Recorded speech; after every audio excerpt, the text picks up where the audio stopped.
the 26th of July 2016. Welcome to episode 9 of RapBabble, the weekly hip hop show. If anyone wants to be a host with us, email us at rapbabble@gmail.com.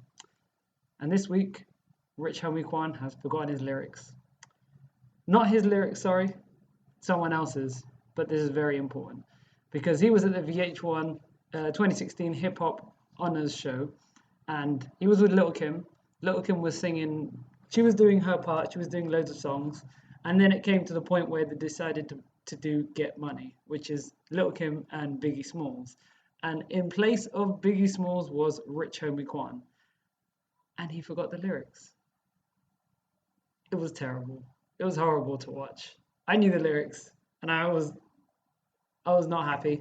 And a lot of people were very unhappy. I mean, Biggie's he's a huge figure in hip hop, so it was not good. And Lil' Kim also forgot some of her lyrics as well, which was strange. But I mean, the first question is, why did they pick Rich Homie Quan? Because he has no connection to any of this. Doesn't make sense. They should have picked someone from New York. They should have picked someone older. They should have picked someone who was a lyricist. Then maybe they would have had a good chance. And they should have picked someone, I mean, he should have practiced beforehand. This is a big moment. And you know what? This was his biggest moment. I mean, he's had some songs, but like, I monitor the hip hop media all the time. And this is the biggest exposure he's had. Well, the mess up is probably the biggest exposure he had. But still, being on that stage, something that a lot of people were watching, it was a good chance for him. He hasn't made it yet. He's had some hits. He's doing okay, but he needs to do better. And this was a great opportunity. And yeah, he threw that away. He's apologized since and said, from the South, and our Biggie was T.I. and was Outkast and people like that. So it's not the same to us as it was to you. But still, I'm disappointed. Okay, moving on.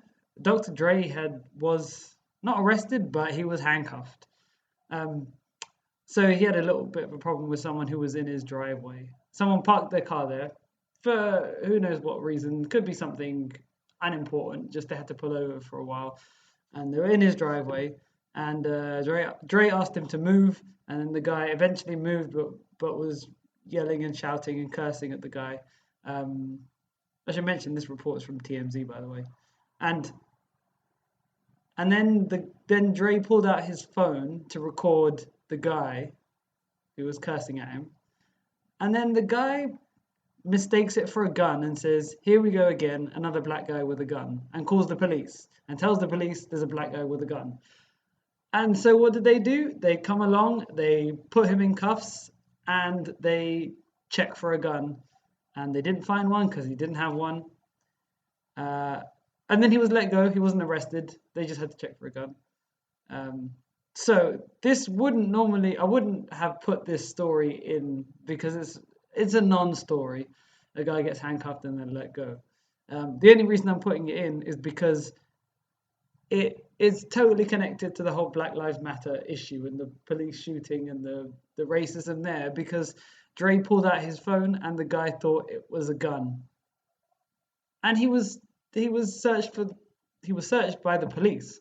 Now, I don't blame the police for what they were doing. That part wasn't racism, because if someone reports that someone has a gun, you've got to check them out. Even if they say, "Oh, it was actually my phone." You'd be really naive if you just went up to someone who you thought had a gun and they said, "Oh, no, it's just my phone." And it's right there. And then they could shoot someone. So if someone says they have a gun, you have to check them out. So I don't blame them for that. It's the guy who made the call who was the problem in the first place, and he assumed it was a gun. That right there is the reason why police officers are shooting black guys, because they're assuming that they have guns. Some of them did actually have guns, but none of the guns weren't out. I don't think there have been any situations in the most of the major stories have not involved police shooting black guys with guns in their hands. They've either been concealed or not present at all, and most of the time they're not present. So this is this kind of shows the problem. And with guns, people die quickly. So a small mistake can turn into a death. This could have easily turned into a death. In fact, maybe they recognized him. Maybe that was the difference. Because really, this story has happened before, but the person died. And this guy didn't die, but maybe it's because he's pretty wealthy. So maybe they assumed, well, he's unlikely to have a gun because he's wealthy. So maybe he was protected by his wealth. Who knows? But it's a frustrating story. Anyway, let's get back to hip hop. The last story is about Drake. A lot of stories are about him because he's running things right now. And actually, this isn't his story. This is someone else. Someone else was causing the problem here. So Drake is on his Summer 16 tour, and the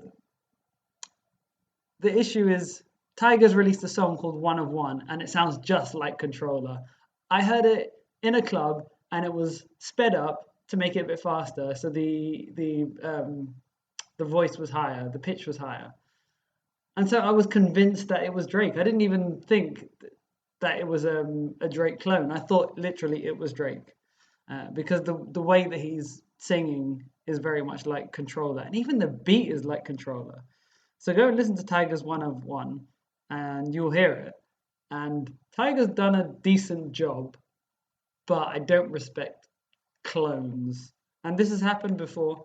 There was Future and Designer being the clone, with Panda, and people thought it was Future. I mean, that's bad. Making a clone is one thing, but making such a clone that people actually think that the clone is made by the real person, that's just another level of clone. So Tyga's done that, and then Drake kind of mentioned it. He likes to take subliminal shots. No, this wasn't subliminal, but it didn't have a name.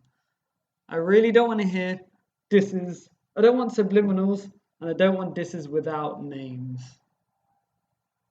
In this one, he said he has a line which is, "All you boys in the new Toronto want to be me a little." And then he changed that to, "All you boys doing fake Controller want to be me a little." We know who that's going to. I'd rather you just say a name. That's it for this week. You can find us on rapbabble.com, SoundCloud, Facebook, YouTube, and Audio Mac. Please like us and subscribe, and I'll see you next week.